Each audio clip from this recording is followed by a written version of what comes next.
Hey everybody, I am going to show you techniques number 11 through 15 in my 52 paper tips and techniques for junk journals. And videos 1 and 2 are already out with tips 1 through 10. So 11, ink between layers before gluing. Use book pages as neutral backgrounds. 13, stop before it feels overworked. Number 14, ink your embossing folder before running it through your machine. And number 15, stamp before embossing. So let's get into it.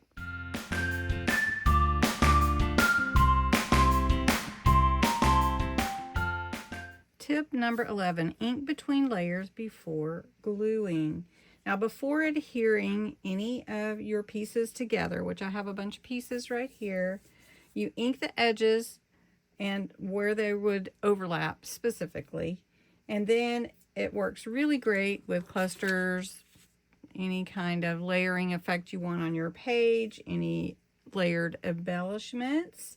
And inking beforehand creates a natural shadow, and it prevents that flat look that we always seem to deal with on pages. So what I'm doing is I'm just inking the edges of this pocket. This is from my Vintage Bits and Scrappy Delight kit. And I've got a page here that I'm going to use. I've already inked the edges on that. I have a piece of my sheet music. It was just in my scrap bin. And so I just want to ink some edging around here. And this is before I actually add my layers together. Even my tag. So if you think about that, you want to make sure you have that dimension with all of your pieces. So I'm just going to finish this on a couple more, and then we're going to put it all together, and you'll be able to see how that dimension comes together. Also, if you prep before you start putting your pages together, then it makes it smoother. All right, so let's start. Let's put our pocket in the bottom down here. And we're going to put it towards the bottom. And I love using these book pages. And these are from a book that I created, an altered book journal. So it's nice to have these backgrounds already ready. So then you just decide, what do you want your page to look like? So this is a little bit taller than I needed. So I'm going to go ahead and put it behind here. And then we're going to put this one on top. So we're just going to create a little embellishment here with some layers. Got some sheet music. Got a little bit of a stamp. Some background paper there. Then I have Dream High. So I'm going to put that right on top as my word. You can also add texture, but it's nice to have this layering effect. Then I have this bird, and I thought I would just put it at the top of my page, like here. Dream High. And then I have a couple of pieces to slide into this pocket right here. And there we go. Ink between layers before gluing. Number 12, use book pages as neutral backgrounds. Book pages are great neutral backgrounds. They are easy to use, and the text base adds to your background layers. You can use any colors that you want. I went ahead and used Vintage Photo Distress Oxide for this one. And you've seen me use the book pages as neutral backgrounds in the last 2 videos for the first 10 techniques. So this one, we'll use this behind our tags, our stamps, our clusters, our journaling areas.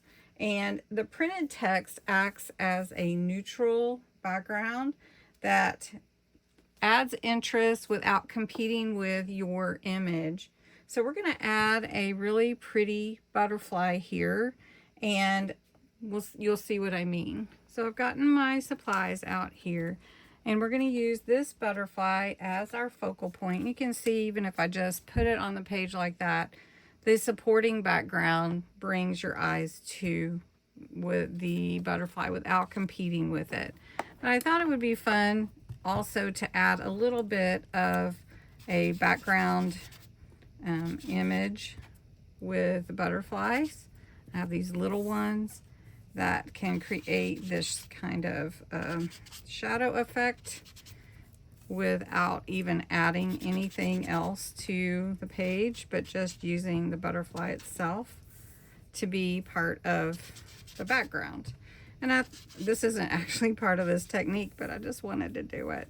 And so I'm just showing you. And it just adds without taking away from anything. So we're going to put this butterfly on here, and we're going to just glue the bottom part to get to the page right here.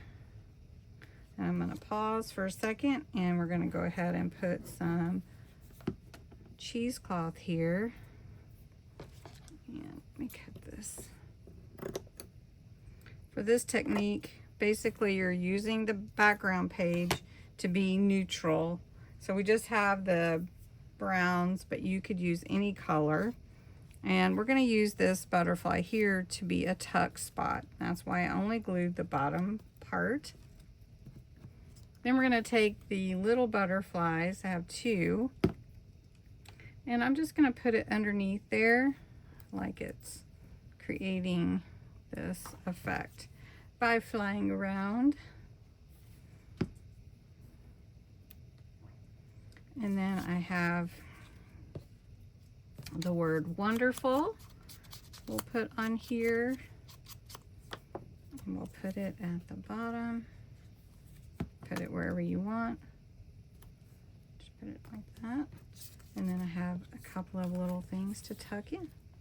And the background, being a neutral background page with a book page, just doesn't take away from any of the butterflies that I'm using in this. So it creates kind of a quiet, supportive background.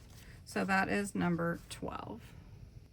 Number 13 is stop before it feels overworked. When you feel the urge to keep adding one more thing, pause and take a step back before you commit it, before you glue it down. So what I'm talking about is evaluating your project before you add your final embellishments. So overworking your page can create kind of a muddy, cluttered look.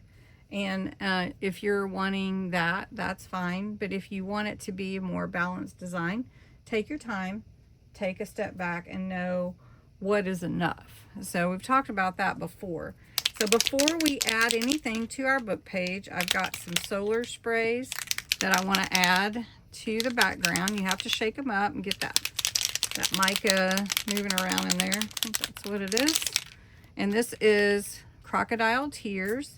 So we're just going to add some color to these pages with this solar spray. Now this is Golden Hour, and it is absolutely my very favorite. And I'm hoping that you can see the shimmer that it puts on the page. It is really prevalent here, but I'm not sure if it's coming across the camera very well. But it is so pretty. So what I'm talking about is knowing when to stop. So we're going to put a pocket on the page.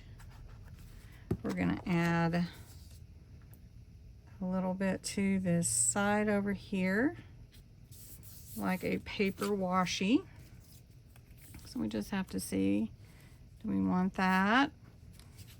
I kind of like it. It's a little bit wider than I want, so I'm going to trim this down.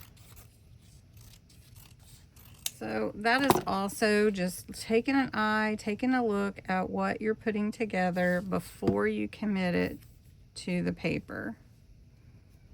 All right. And we can trim that in a minute. All right, very nice. I do have another one, but I think I'm gonna step back from that one.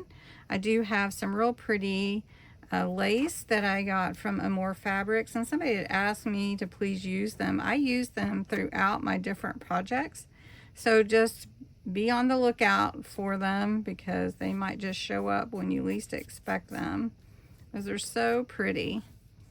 So, and then I have some other pieces that I thought I could put on here, so we'll just look at that. That looks pretty good.